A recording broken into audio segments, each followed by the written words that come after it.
The first excavation project indicated 1,400 clay figures and horses and 89 chariots could be waiting to be unearthed in the pit. The 56 square kilometers mausoleum of Qin Shi Huang is the world's largest underground mausoleum. This isn't fantasy. It's the Terracotta Army of Xi'an, China. I think they all look different. I can't see any two that are the same. Some of them have got a bit of a belly on them. Some are very, very tall. Were they all individually crafted? They're really quite individual. You see the mustache is different and also the eye shape. For decades, its sheer scale and uncanny realism baffled experts, raising countless questions about its creation. Who built it? How? And why? While the mystery captivated the world, science has been quietly working, piecing together clues. Now many of those long-standing questions finally have answers, revealing the ingenuity and immense power behind this astonishing underground legion. But how did this incredible discovery even happen? It wasn't found through careful historical research or archaeological planning, but rather quite by accident, changing history in an instant. We have hundreds, thousands of weapons here, all of which look very standardized, mass-produced. But we want to find out how that was achieved. How is it that they could produce so many weapons in such a relatively short period? The story begins not in the hallowed halls of academia, but in the parched fields of Shanxi province near the city of Xi'an. In March 1974, a group of local farmers, including Yang Jifa and his brothers, were facing a persistent drought. Desperate for water, they decided to dig a new well. As they hammered away at the dry earth, about 1.5 kilometers east of a large, unassuming mound known locally as Mount Li, their tools struck something hard. It wasn't rock. Curious, they dug further, pulling out fragments of reddish-brown pottery. What? Looked like parts of a clay figure. Initially, some villagers thought these might be pieces of old statues from a forgotten temple, perhaps deities to be revered. They collected some fragments. Young Jifa even gathered up some strange bronze arrowheads he found amongst the clay, perhaps hoping to sell them. Word of the unusual finds eventually reached local authorities and, crucially, archaeologists like Zhao Kangmin at the Lintong County Museum. Intrigued by the reports, Zhao visited the site. What he saw convinced him this was no ordinary find. The initial investigation quickly escalated as archaeologists began tentative excavations around the well site. The sheer scale of what lay beneath the farmers' fields started to dawn on them. It wasn't just a few broken statues. It was rows upon rows of life-size terracotta figures, soldiers, horses, buried in long subterranean corridors. What was meant to be a week-long survey rapidly turned into a monumental archaeological undertaking, revealing the largest group of pottery figures ever found and hinting at an entire underground complex of staggering proportions. The Emperor's secret army was quite literally coming to light. Once excavations began in earnest, the true immensity of the Terracotta Army left the world speechless. This wasn't just a collection of statues. It was a meticulously arranged, life-sized replica of a vast military force buried in enormous underground pits. Estimates suggest there are over 8,000 soldiers spread across 3 main pits, accompanied by around 130 chariots pulled by over 520 horses, and an additional 150 cavalry horses. And incredibly, archaeologists believe thousands more figures remain buried, still waiting to be uncovered within the vast necropolis, which spans an estimated 56 square kilometers, around 22 square miles. The figures themselves are astonishingly detailed, standing at heights corresponding to their rank generals. Being the tallest, they represent various branches of the Qin military. You see heavily armored infantry, Lighter-clad foot soldiers ready for action, kneeling crossbowmen poised to fire, standing archers, cavalrymen with their distinctive pillbox hats, and chariot. Drivers protected by extra armor. There are even representations of high-ranking officers and officials, seemingly directing the silent troops. What struck early observers and continues to amaze visitors today is the incredible realism and variety. Though constructed over 2,200 years ago, these aren't stylized or symbolic figures. They are life-size, capturing the human form with remarkable accuracy. Their uniforms, armor plating, hairstyles like intricate top knots or caps, and even the tread on their shoes are rendered with meticulous detail. Perhaps most famously, each soldier appears to possess unique facial features. While some scholars initially thought they might be portraits of actual soldiers, the sheer number makes this unlikely. Yet, the apparent individuality different. Expressions, ages suggested by features like beards or lack thereof, possibly indicating younger soldiers under 17, and distinct facial structures gives the impression of a real, diverse army frozen in clay. It's this combination of overwhelming scale and uncanny individuality that truly defines the wonder of the Terracotta Army, a silent testament to the power that commanded its creation. The mastermind behind this subterranean spectacle was none other than Qin Shi Huang, the man who forged China itself. Born Ying Zheng, he inherited the throne of the Qin state at the young age of 13, around 246 BCE. The China he knew was a land fractured by centuries of conflict, known as the Warring States period. But Ying Zheng possessed ruthless ambition and military genius. Over decades, he systematically conquered the rival states Han, Zhao, Wei, Chu, Yan, and Qi, employing a massive and effective army, estimated by some to have numbered over 500,000 men. In 221 BCE, he succeeded. For the first time, China was unified under a single ruler. Ying Zheng proclaimed himself Qin Shi Huang, meaning first emperor of Qin. His reign, though lasting only until his death in 210 BCE, was transformative. He didn't just conquer, he consolidated. He standardized weights and measures, currency, the Banliang coin, and critically, the written script across the vast empire, laying foundations that would endure for millennia. He built extensive road systems and canals, including precursors to the Great Wall by connecting existing fortifications. He abolished the old feudal system, replacing it with a centralized administration. However, Qin Shi Huang was also known for his tyranny and his profound obsession with immortality. He desperately sought the elixir of life, sending expeditions across the seas in search of mythical lands and elixirs, and consulting magicians and alchemists. Ironically, his quest for eternal life may have hastened his death, as historians suggest he may have ingested mercury compounds prescribed by his advisors, believing they conferred longevity. This obsession extended to his preparations for the afterlife. He began planning his mausoleum complex almost immediately upon taking the throne. The Terracotta Army wasn't just art. It was a functional part of this plan, a magical, eternally loyal army intended to protect him from his enemies and allow him to continue ruling in the next world. A perfect microcosm of his earthly power buried with him for eternity.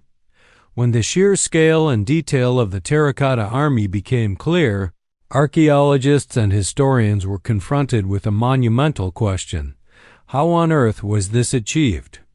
Over 2,200 years ago? Think about it. Thousands upon thousands of life-size figures, each seemingly unique, equipped with real bronze weapons, all constructed in a relatively short period.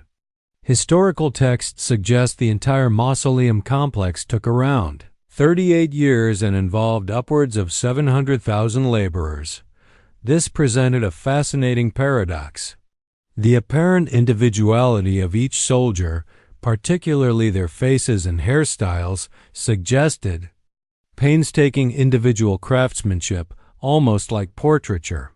Could ancient artisans really have sculpted 8,000 unique portraits from life? The logistics and time required seemed utterly impossible.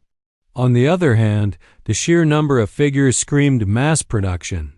Creating such a vast quantity demanded efficiency and standardization. But how could mass production techniques result in such variety and realism? Traditional assembly lines as we understand them today seem incompatible with the level of artistry displayed. How could they possibly reconcile the need for quantity with the appearance of bespoke quality? What kind of production system could churn out thousands of figures that looked different? This was the manufacturing enigma that baffled researchers. The technology of the Qin dynasty, while advanced for its time, seemingly lacked the methods needed for such a feat. There were no historical records detailing the construction process, adding to the mystery. Were molds used? If so, how did they achieve such variation? Were they sculpted entirely by hand? If so, how was consistency in size and form maintained across thousands of units? And how was it done so quickly? The challenge lay in understanding the intersection of art and industry, figuring out the methods that allowed the Qin workshops to produce an army that was both immense and incredibly detailed, a silent legion that held its manufacturing secrets tightly for centuries. Unlocking this required turning to the very materials the army was made from. To unravel the mystery of the Terracotta Army's creation, scientists began looking closely at the figures themselves, treating them almost like forensic evidence. One key area of investigation was the clay. Where did it come from? Was it all sourced from one location or multiple? By analyzing the chemical composition of the terracotta, identifying trace elements and mineral signatures, researchers could start fingerprinting the raw materials. This analysis revealed that the clay was indeed local, sourced from the vicinity of the mausoleum complex, likely near the kilns where the figures were fired. More intriguingly, subtle variations in composition hinted that the clay might have been prepared or sourced by different workshops, suggesting a decentralized yet organized production system rather than one single massive factory. Further clues came directly from the figures, scattered across the bodies of many warriors, often in inconspicuous places like underarms or on robes. Archaeologists discovered impressed stamps or inscriptions bearing names, numbers, or symbols. These weren't random marks. They were artisan seals or workshop identifiers. It's believed that these marks served as a quality control system foremen or specific artisans essentially signed their work, allowing administrators overseeing the massive project to track production and ensure standards were met. This practice, documented in other Qin industries, pointed towards a highly organized, state-controlled labor force involving government workshops and potentially conscripted local craftsmen. It was a clear sign of the bureaucratic efficiency underpinning the entire endeavor. Attention also turned to the thousands of real bronze weapons found alongside the warriors: swords, spears, lances, triggers for crossbows, and tens of thousands of arrowheads often found bundled in groups of 100. Early analysis of these remarkably preserved weapons sparked decades of debate, focusing particularly on traces of chromium found on some surfaces. But beyond the preservation question, the weapons themselves offered production clues. Detailed analysis, such as X-ray fluorescence spectrometry used on vast numbers of arrowheads, revealed fascinating patterns. Arrowheads within a single bundle showed consistent chemical compositions distinct from other bundles. This suggested they were produced in batches, likely within specific workshops. further supporting the idea of a cellular, organized production system rather than a single assembly line. The clay, the marks, and the metal were all starting to tell a story. The breakthrough in understanding how the terracotta army was made came with the realization that it wasn't a case of either mass production or individual craftsmanship, but a sophisticated combination of both. Modern scientific techniques, including detailed material analysis, meticulous archaeological observation, and crucially, the application of 3D scanning and statistical analysis, finally cracked the code. The secret lay in a modular production system, remarkably similar in principle to modern manufacturing, including approaches later famously adopted by companies like Toyota. Yet, instead of creating each warrior as a single solid piece, the Qin workshops mass-produced standardized body parts. Think of it like building with ancient Lego bricks. Common elements like legs, possibly made using techniques similar to contemporary terracotta drainage pipe manufacturing, torsos, arms, and basic head shapes were created separately, likely using molds. Evidence suggests there might have been around 8 different torso types and perhaps 10 basic face molds used to create the foundational shapes. These standardized parts could be produced relatively quickly and efficiently by different specialized teams or workshops. Once these basic components were made and likely fired, they were assembled. Legs were joined, torsos attached, arms positioned in various poses, holding weapons, driving chariots, standing at attention, and heads placed on top. This assembly process allowed for some initial variation. Different combinations of parts could create different basic figures. The pieces were joined using strips or coils of wet clay, a luting process, before the completed figure might undergo further firing or finishing. The use of 3D laser scanning technology has been pivotal in confirming this modular system. By scanning numerous warriors and comparing their dimensions with high precision, researchers could identify subtle but consistent patterns. Statistical analysis of these scans revealed clusters of figures sharing near-identical dimensions for specific body parts, like ears, which also appear to have been made using molds and then attached, strongly supporting the theory of mold-based production for core components. This wasn't a single monolithic assembly line, but likely a network of workshops, each potentially specializing in certain parts or assembly stages, all contributing to the final vast army.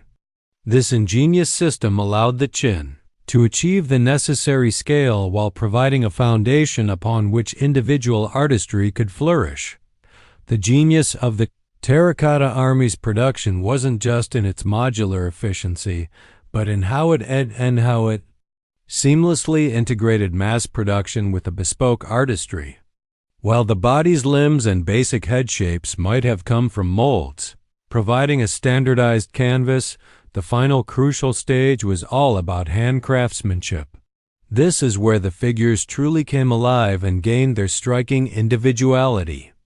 After the basic components were assembled, skilled artisans would take these standardized, somewhat generic heads and begin to customize them. Working with additional layers of fine clay applied to the molded base, they meticulously sculpted the details that make each warrior appear unique. They would shape the eyes, define the nose and mouth, add wrinkles or smooth the skin, and model distinct ears, sometimes using pre-molded ear shapes but applying them differently or adding detail. Perhaps most significantly, they crafted individual hairstyles, complex top knots, braids, caps, or simpler cuts, each rendered with precision, and added specific facial hair like mustaches and beards of varying styles and lengths. Some figures appear clean-shaven, possibly representing younger soldiers, adding another layer of realism. This final stage of hand finishing was crucial. It allowed artisans to imbue each figure with character and expression. Some look stern and determined, others perhaps thoughtful or calm.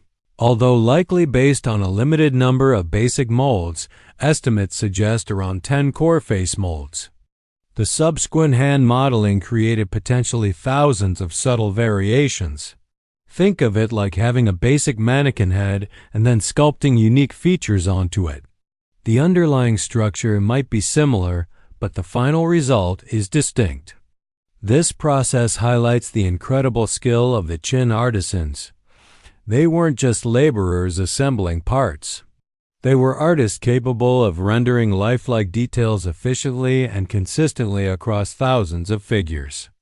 They successfully blended the demands of mass production required by the emperor with the artistic sensitivity needed to create a convincingly realistic and diverse army.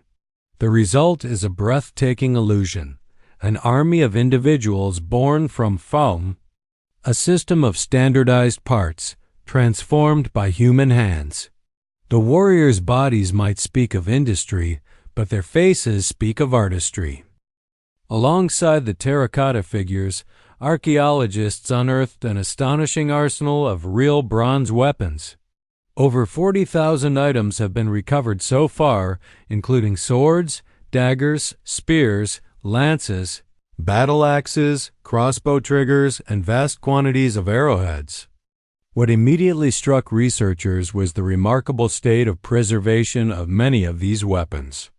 Despite being buried for over 2 millennia in damp earth, some blades remained incredibly sharp and surfaces appeared almost untarnished, retaining a surprising sheen.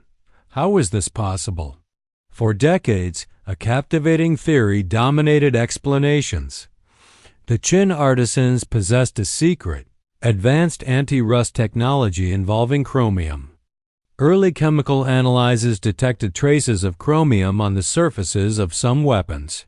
This led to the widespread belief that the Qin had invented a precursor to modern chromate conversion coating, a chemical treatment used to passivate metals and prevent corrosion, a technology only patented in the early 20th century. The idea that the first emperor's weapon makers had mastered a technique almost 2,200 years ahead of its time was incredibly appealing and cited frequently. It added another layer of technological marvel to the terracotta army narrative. However, more recent and rigorous scientific investigations, particularly studies published around 2019 involving collaborations between institutions like University College London, the University of Cambridge, and the Terracotta Army Museum, have largely debunked this theory. By analyzing hundreds of weapons and carefully mapping the distribution of chromium, researchers found inconsistencies. Firstly, chromium was only present on a relatively small percentage of the weapons studied, around 37 out of 464 in one major study. Secondly, its presence didn't correlate well with the best preserved weapons. Many impeccably preserved blades had no chromium coating at all. Thirdly, the highest concentrations of chromium were often found not on the blades themselves, but on fittings like grips and pummels parts that would have been attached to organic materials like wood or bamboo shafts and handles. The current leading explanation suggests the chromium was not an intentional anti-rust treatment. Instead, it was likely unintentional contamination from chromium-rich lacquer used to treat the wooden or bamboo parts of the weapons, like shafts and handles, or possibly even transferred from the lacquered terracotta figures buried nearby. The excellent preservation is now thought to be due to a combination of other factors: the high tin content of the bronze alloy used, specific quenching techniques employed during manufacturing, and perhaps most importantly, the unique chemistry of the local loess soil. The soil's moderately alkaline pH, fine particle size, and low organic content created a surprisingly protective burial environment. So, while the weapon's condition remains remarkable, it seems attributable to fortunate material science and environmental chemistry rather than a lost futuristic anti-corrosion technology. Creating the Terracotta Army wasn't just an artistic or technological feat. It was a staggering logistical undertaking that speaks volumes about the power and organizational capacity of the Qin state. Imagine the resources required. Vast quantities of specific yellow clay, sourced locally but needing extraction, transport, and preparation. Enormous amounts of wood for scaffolding, structural supports within the pits, and firing the kilns needed to bake the thousands of figures and horses. Significant amounts of bronze for crafting tens of thousands of functional weapons, and precious lacquer and mineral pigments for the final colorful decoration. Sadly, much of the paint flaked off rapidly upon excavation when exposed to air. Mobilizing these materials on such a scale required immense coordination. But even more demanding was organizing the human labor. Historical texts claim that up to 720,000 workers were involved in constructing the entire mausoleum complex over nearly 4 decades. While this number likely includes laborers working on the tomb mound and other structures, the workforce dedicated to the Terracotta Army itself must still have been enormous. Thousands of skilled artisans like potters, sculptors, and painters, alongside countless laborers for digging the massive pits up to 7 meters deep, transporting materials, firing kilns, and assembling the figures. Evidence from grave pits found near the site containing skeletons believed to be workers suggests a diverse group, many possibly conscripts or prisoners, working under harsh conditions. The production system itself, with its modular design, batch production of weapons, and artisan marks for quality control, reflects a highly sophisticated level of administrative organization. It implies careful planning, division of labor, specialized workshops, standardized procedures, and rigorous oversight, all hallmarks of the centralized bureaucratic state Qin Shi Huang had forged.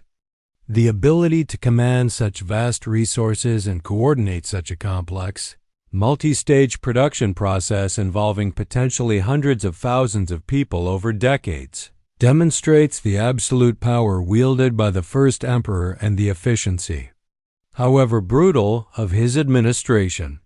The Terracotta Army isn't just an artistic marvel. It's a tangible manifestation of Qin imperial logistics and state control, a monument built by an unseen, highly organized, and massive workforce. So what have we learned after decades of digging, analysis, and wonder? The central mystery that once shrouded the Terracotta Army, how such a vast and seemingly individualized force could be created in ancient times, has now been largely unveiled by scientific inquiry. We now understand the brilliant synthesis of mass production and individual artistry that defined its creation. The key lies in the ingenious modular system. Standardized body parts, likely formed using molds, were mass-produced in specialized workshops. These components, legs, torsos, arms, basic head shapes, were then assembled, much like an ancient assembly line, allowing for efficient construction on an immense scale. The magic of individuality came next. Skilled artisans took these standardized bases and applied layers of fine clay, hand-sculpting unique facial features, intricate hairstyles, and distinct expressions onto each figure. This combination allowed the Qin state to meet the emperor's demand for a massive afterlife guard, while simultaneously achieving a startling level of realism and diversity. Furthermore, the enduring puzzle of the remarkably preserved bronze weapons seems solved, not by invoking lost super technology like chromium plating, but by understanding the favorable chemistry of the local soil combined with the specific bronze alloys and potential lacquer coatings used. The artisan marks reveal a highly organized, state-controlled workforce operating under strict quality control, reflecting the administrative power of the unified empire.